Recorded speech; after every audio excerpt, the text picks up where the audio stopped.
এক রক্তক্ষয়ী যুদ্ধের ভিতর দিয়ে এই দেশ স্বাধীন হয়েছিল। স্বাধীনতা যুদ্ধের সময় যে এই দেশের মাটিতে ছিল না, যুদ্ধ করে নাই, যুদ্ধের পরে, স্বাধীনতার পরে, দেশ স্বাধীন হয়ে যাওয়ার পরে এই দেশে উড়ে এসে জুড়ে বসলো, আর কিছু মুসাহেবেরা তাকে বানায় দিল জাতির পিতা। সেই জাতির পিতা তার পরিবার এমন কাজ করলো ৫৩ বছরে যে তাদের এই পরিবার বাংলার ইতিহাসে জাতীয় ভিলেন হয়ে থাকবে অনন্তকাল।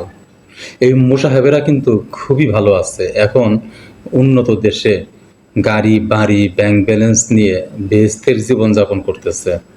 আর এটা দেখে আরেকটা দলে কিছু মুসাহেব তৈরি হয়েছে, তারা বেহেশতে যাওয়ার জন্য বারে বারেই বেহেশতের নাম নিচ্ছে।